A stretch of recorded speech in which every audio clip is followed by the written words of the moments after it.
ghouls in here. Does have some highborn ghouls. So sometimes there's that last spot in the deck. You'll sometimes see highborn ghoul in there.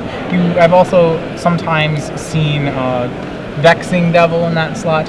He'll be playing against Mark Reed over on your right. Mark Reed's playing Wolf Run Ramp. Both these players are at X2, but with very high breakers, could possibly make their way into the top 8. You know, this is a non-Delver Mirror. We figured we'd switch it up for you guys, let you watch some, as it turns out, some cool stuff. All X1s are better at playing Delver. Every single one of them. So Mark Reed is playing Wolf Run Ramp, but that deck, also another deck we have not seen much of this weekend. So let's talk about, this kind of style he's playing. He is not playing many of the intermediate threats. You know, of the Huntmaster of the Fells, he has almost none. His creatures are 1 Wurmcoil, 4 Primeval Titan, 3 Inferno Titan, 2 Thrun, 4 Solemn, 2 Garruk Primal Hunter. And so he's definitely going big, going over the top. He does not have any Cavern of Souls in his deck in the main or board, which won't hurt him at all here. He does have 4 Glimmer Posts in his deck, which will be very helpful in this matchup.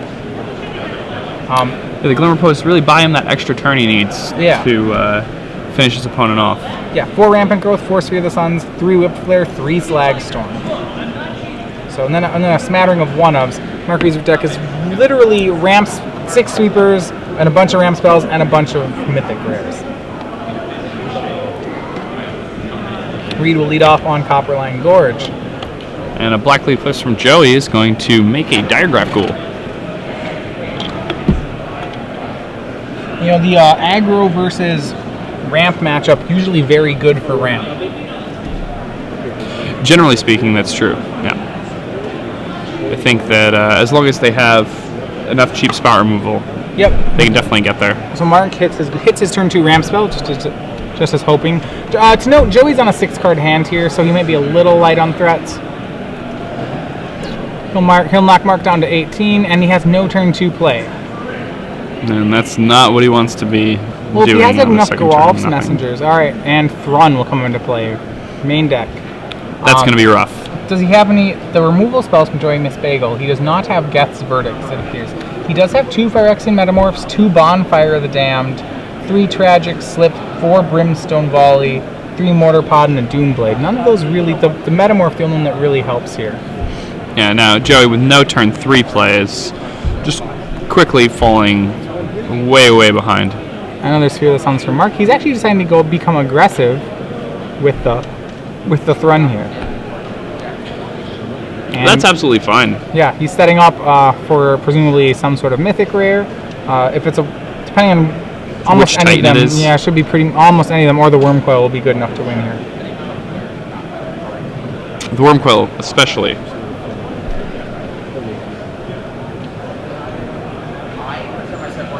And Joey draws. He's got a lot more lands. He has a cavern, a mountain. He seems to be very flooded. And he has, then I think, some removal spells. He has Brimstone Volley.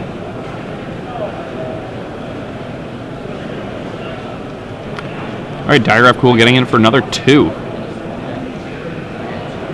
And no more plays. Yeah, I think his hand is all lands and removal, but that's really not going to serve here.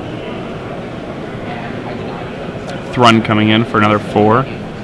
Dropping Joey down to 12 here. And he'll play Solemn Simulacrum. Maybe Mark doesn't have a mythic. Yeah, no Titan in doesn't hand. seem like he needs one. Look like he needs anything. I think Joey seems to have kept a somewhat questionable hand here. Well, Joey was on 6, remember? Oh, he mulliganed. Okay. Yeah.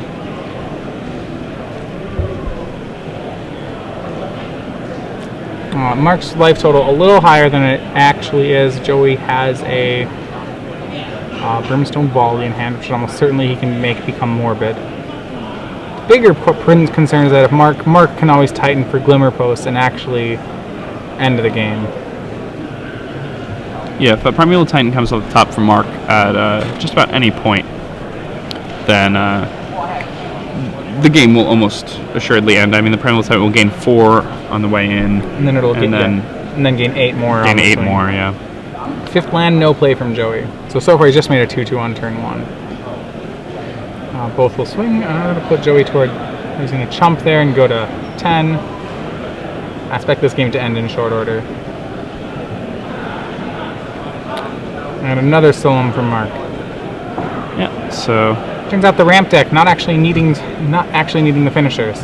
Yeah, just attacking with some 2/2s and some 4/4s, and it's good enough. And your opponent keeps or mulligans and is forced to keep their diagraphical seems like hand. he's just flooding very hard. Yeah, his hand's just full of lands, and he's Brimstone Volley, no black cards in hand. That's rough. He's going to end step Brimstone Volley at Mark. That'll drop Mark to 11.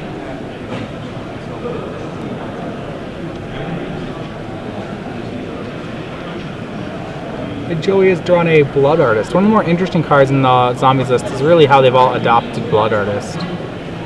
And Blood Artist is a pretty powerful effect. Lost to a lot of Blood Artists on Magic Online this week. They often gets to the point where an opponent has multiple Blood Artists in play, and you can't even let your Elish Norn hit the battlefield because you'll just die. Mark moves himself back up to 11 with the Glimmer Post, and he'll swing to hopefully put Joey at 2. Sorry, up to 12.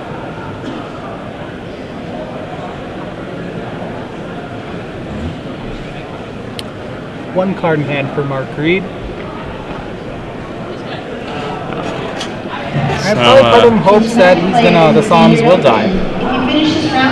Yeah, I'm sure he wants these Solemn Simulacrums to die in some way. I mean, it'll help him hit a Titan. At this point, it doesn't really matter. Joey's drawn another land. This one, a Cavern of Souls. If you already have it on file, I still need to see you. Yep, so that's going to be it. I need to see you especially so we can get it filled out. Thank you. Joey's trying to figure out if he has any way to win this. Probably not. Probably just waiting for Mark to turn things sideways. Casting Wolf Run comes down from Mark Reed. I can't see a way that Joey would be able to interact with this. Yeah, that's pretty good when you have thrown the last troll in play. Pretty good anyway, but... Yeah. Especially with Hexproof.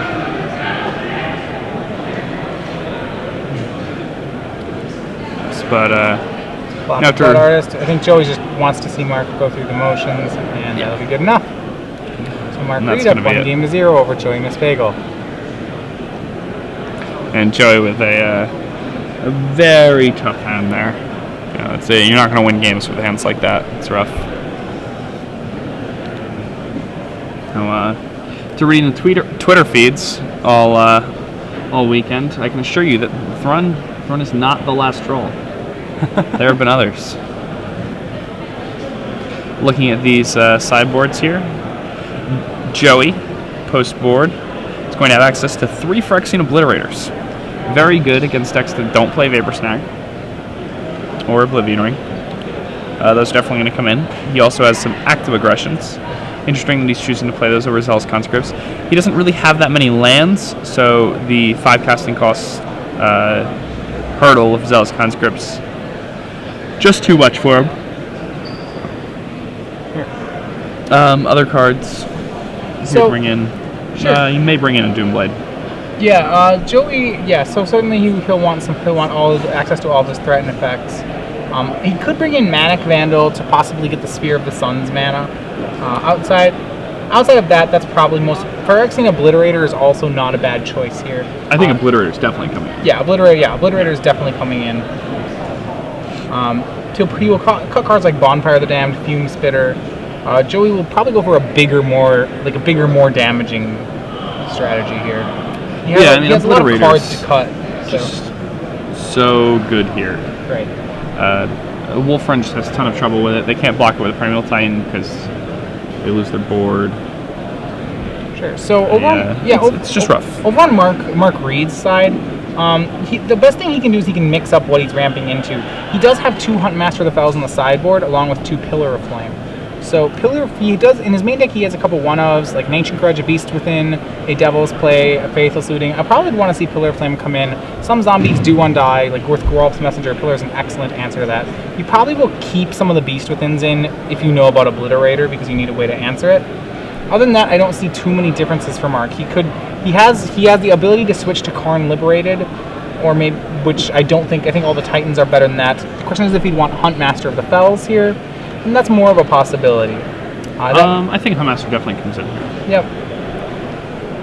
So other than that, I think Mark will generally stay with the same style deck. I prefer the Huntmaster over the Thruns in this matchup. I would have to agree. Pillar of Flames definitely coming in, taking out a Beast Within, Devil's Play. So you can take out Thruns, Ancient Grudge, Devil's Play, and Beast Within. Would you agree, or does Devil's Play stand? I wouldn't want Devil's Play here. I think Pillar of Flame is a better card in that. Well, yeah, Pillar of Flame is definitely a better card, but he has 5 cards he's taking out, right? Beast Within, Grudge, Devil's Play, and Thruns. He may also cut the Grook Primal Hunter. I'm not positive on that point. It just seems like it depends whether or not he likes Huntmaster more than that. Primal Hunter is fine in the matchup. You know, Thrun may be just better than Garruk also, so I'm interested to see how he had some sideboarding. Sure.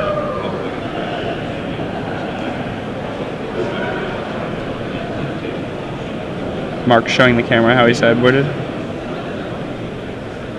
And no Wall of Tangle cards for Mark Reed today. That's something we saw a bit in the Invitational. Some very successful Wolf Run players decided that they would arm themselves with Wall of Tangle cards, and it apparently worked out really well for them. They were blocking sorted Delvers with their Wall of Tangle cards. They were just holding off huge amounts of damage. David Sharfman actually told me that he lived the dream and blocked a Phyrexian Obliterator with a Wall of Tangle card. That certainly is living the dream. No. That is the actual dream. Alright, so both players still shuffling here. Joey Mispagel will be on the play. Like I said, he's going with, because he was on 6 cards last time, so hopefully get a hand that has a little more action to it. Remember, post-board, his deck does get a lot bigger. His creature base becomes Gravecrawler, still Gravecrawler, Direcraft Ghoul, Blood Artist, but then it'll probably turn into more Aristocrat, Messenger, and Obliterator, which point it's more of a mid-range aggro deck.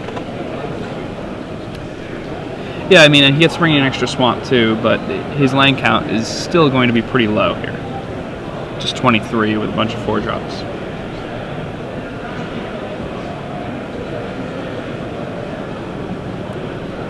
Alright, Mark Reed's going to have to ship. His hand was a little low on lands there.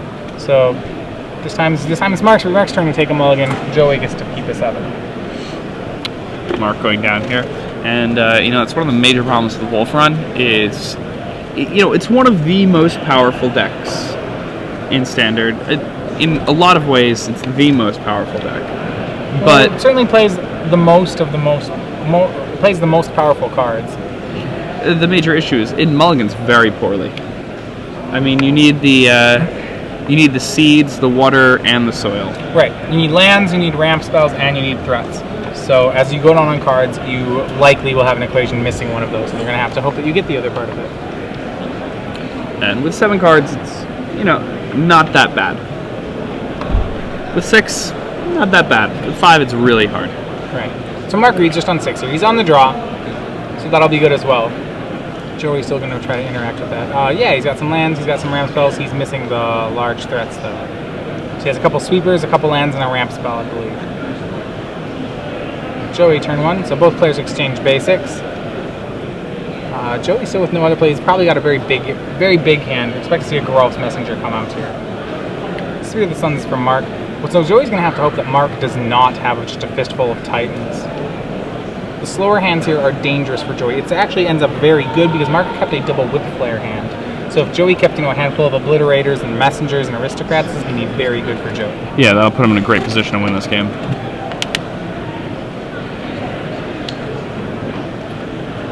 I thought I saw a Blood Artist in Joey's hand. Somewhat surprised he didn't play that on turn 2. He has a Cavern, so he's going to have to debate whether he wants to name Vampire or Zombie. It's probably the difference between a Geralt's Messenger and a Falconwrath Aristocrat. And it looks like it's Zombie. Alright. Geralt's Messenger will drop Mark Reed to 18. One of the strongest cards in Standard. The mana cost means we don't see it around as much, but when you think about just cards with a very powerful effect, Geralt's Messenger is very, very near the top of the list. Oh yeah, I mean, Kitchen Fink's one of the best creatures ever, and Geralt's Messenger is just better. Yeah. But it costs black. Right. A pretty prohibitive hurdle. I mean, as they print more lands that we haven't seen, I'm sure some older formats, some Eternal formats, even Modern, may get to the point where mana's kind of just irrelevant, and then we'll start seeing Geralt's Messenger in a lot more decks. different formats. Mark Reed still without a Titan here. He's got I think he has a Wolfier of no, he doesn't have an insect. He has some sort of green creature.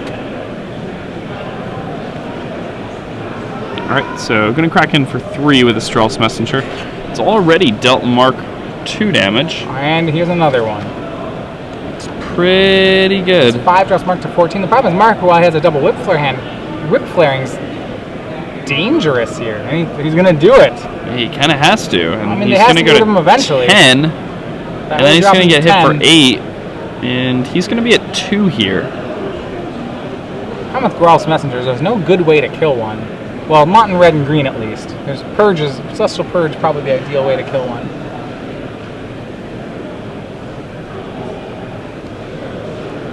Yeah, so the Gravecrawler comes down for Joey here. Generally speaking, I would. He's going to Active Aggression. That is not a legal play. Actually, Active Aggression should probably stop them there. Yeah. I remember this on All 12. It happened to me at a Pro Tour. I think it's a very innocent play. Active Aggression only is allowed to target your opponent's creatures. It's one of the few threaten effects that actually works that way.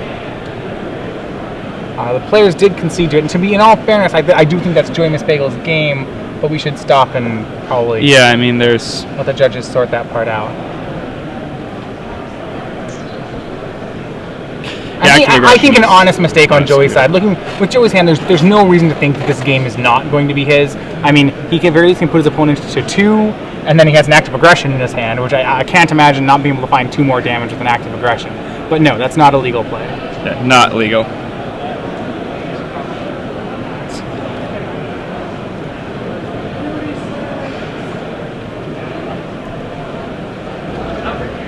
So anyway, we'll move on to game 3 here. We'll let the judges go ahead and sort that part out. Okay. Yeah, so we'll figure this out. And the judges are on it? Okay. All right. I mean, it happens. On this play, I don't think any grave injustice has been done here. I mean, that was Joey's game. Yeah, that was definitely Joey's game, and it's also something that it's a very honest misplay. And people have been threatening their own guys to haste them and attack for lethal since forever. Right. And, that's something that they're saying just happens. I know, Magic. That's why it's not. Because in Pro Tournament Goya last year, I actually was defeated by that play, and then was told after the round that it was an illegal defeat. So it kind of stuck with me a little bit. But Mark did concede to the play. So it's still 1-1. It's not a problem. Yeah. So anyway, moving to game 3. I have to be in Joey's camp a little bit here. I think post-board, his cards are very hard for Mark to deal with. What I really like is that Obliterator is good post-Titan. Obliterator is just always good here. Yeah. Hopefully they'll both get 2 7-card hands so we can see the match play out a little more. We've got 2 very non-interactive games so far. Yeah, the first game, Joey just had a Diregraph rule and then nothing happened. Right. We played 5 lands, twice, rule, and 5 lands. That was it. I've had draft decks that just do that. Just cast a Diregraph Pool and then Lavax my opponent a couple times and the game's over. I lose.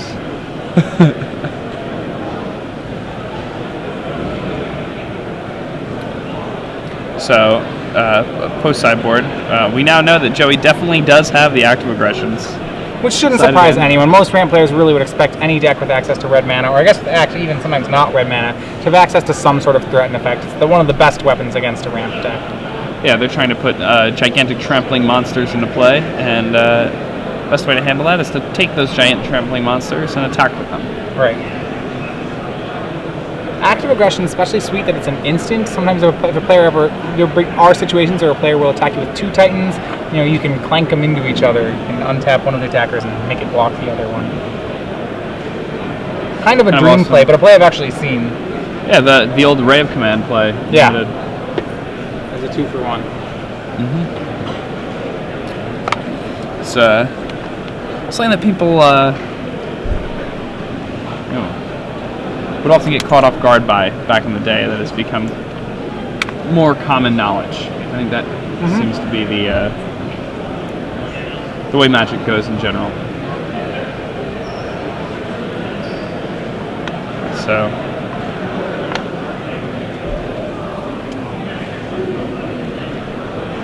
we should perhaps talk about the other Blood Artist decks that exist. Have you seen the Birthing Pod Blood Artist decks? No. Tell me a little bit more about these. Okay, a player went undefeated at a recent Grand Prix, playing the Grand Prix that Christian Calcano won. Right, Came in second. Grand Prix Minneapolis. From your home. Anyway. Yeah, I was at that Yeah, one. it's your Didn't go as well, hometown. but Yeah, well, you got to play Magic. definitely. Anyway, but the deck about it, that's more The deck, important. deck 9-0'd. It was a Blood Artist Birthing Pod deck. This was Chris Schaefer, who had, Madison player. Yeah, Chris Schaefer, I believe his friend actually made the deck. I don't recall his friend's name right now, I apologize, but you can find it on Building on a Budget 3 weeks after that Grand Prix. I talked about the builder of the deck a little bit. I got to speak with him in an email correspondence. I apologize that I don't remember the name now. I'll look it up and say it later. But the deck's really cool. It pods up Blood Artist repeatedly by using its Grave Crawlers. And when you get a bunch of Blood Artists into play, your opponent just can't do anything no matter what. So it's quite strong. I've lost the deck a lot on Magic Online since then, and I've actually seen the deck 4-0 a few events this week. Interesting. So why would you say that if we haven't seen any of it here today yet? I don't know. That's a really good question. I think sometimes some decks have more traction than others, and that seems to be a pretty awesome deck, but I'm surprised it hasn't had more traction. You know, Pro Tour Hollywood, maybe 4 years ago, there was a black-red tokens deck. It was played by a few people, and kind of a similar feel of a deck. And that deck had the highest win percentage at that Pro Tour. The Fury Stoke Giant deck? Yes. Okay. And yet it didn't catch on at all. Hardly anybody played that afterward. Interesting. Right? So I guess there's a feel about it that's just kind of an underpowered strategy, I suppose. Yeah, people don't like black-red as a combination constructed many times. Even though in draft, that seems to be what everybody tries to do. You get to play all your removal spells. Yeah. However, I mean, in constructed, it doesn't seem like people pick up black-red decks. Not too much. Although Vampires did have a time when there were a lot of people playing it, even though it wasn't very good. It's very true. Essentially, this current one is a mono black deck, really splashing for burn spells. All right, so both players key on a keep here. Mark Reed, no early ramp spell. So when we say the equation is ramp spells plus lands plus Titans, you can almost assume now that he has the Titans half of it covered. Yeah, if he doesn't have ramp, then he must have Titans. Right, because you can't keep it if you don't have ramp or Titans. Like he has a hunt. Apparently, you can see he has a Hunt Master of the Fells, which can kind of work in lieu of a ramp spell, because what ramp spells really do is you either want to accelerate the game to Titans, to a Titan part of the game, or you want to slow down the game to Titans, and the Hunt Master does the same thing on the other side. Growl's Messenger will put Mark Reed at 18. I believe he probably is hanging on to some sort of sweeper. Going to want a Pillar of Flame here. Yeah, Pillar of Flame's so good against Growl's Messenger. And Pillar of Flame takes that out. So strong there. Yeah, no trigger off the Blood Artist. The only triggers on Dye's effects. Mark Reed choosing the Pillar of Flame over casting Hunt Master of the Fells. Somewhat reasonable. For sure. And Phyrexian Obliterator from Joey Mispagel. Question: has Mark Reed kept in his Beast Withins would be the question here. Because even in a Titan, even if Mark resolves a Titan, that will still be very hard for him to deal with Obliterator. Essentially, Obliterator is unblockable, and it also prevents Mark from really casting any of his sweepers. Yeah, it's going to be pretty rough for Mark at this point. Especially if Joey has another Obliterator. If he has another Obliterator, if he has another Obliterator, it'll be very hard for Mark. The Obliterator line is... Yeah, there used to be, I'd seen it a while ago when Zombies was a little more popular. I'd seen some people were playing Rack with Madness against Phyrexian Obliterator, which wins when that happens. But none in the deck, in the board for Mark Reed, so you can assume that this will be a fairly difficult card for him to deal with. I've wanted to prey upon with Phyrexian Obliterator so bad. Oh yeah, definitely. Just want to build that deck. Prey upon. Okay, and that's the second Obliterator. Yeah, so and that's what we're just talking about. devastating for Mark.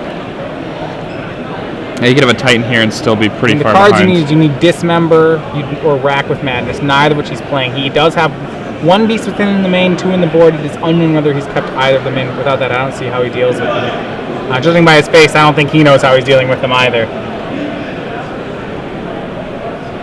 Yeah, he cast himself an Inferno Titan, and Joey questioned, would you like to target an Obliterator? No, thank you. Mark can possibly get rid of these Obliterators, and it will cost him all his permanents. Yeah, this is going to be pretty rough. He can obviously block one with Inferno Titan, but then... Mark's best hope is to count damage and see if he can swing back for lethal here. Can he, though? I mean, 4, 6... Well, if Joey has no plays, then he can. However, that seems unlikely. That'd be 6, 10, 12, 2 off the damage, plus 3, 4, 5, 7. It would be exactly. If Joey simply shipped the turn here and if Joey's hand was all lands, then Mark could swing back for lethal. However, He can pump the Inferno Titan with the red lens. And Yep. then it would be exactly enough. But Joey would have to flip the Huntmaster for Mark for that to work.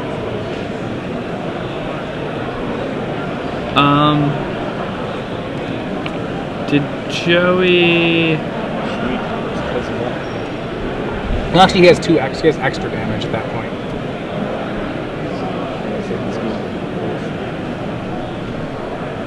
Yeah, Brimstone Volley.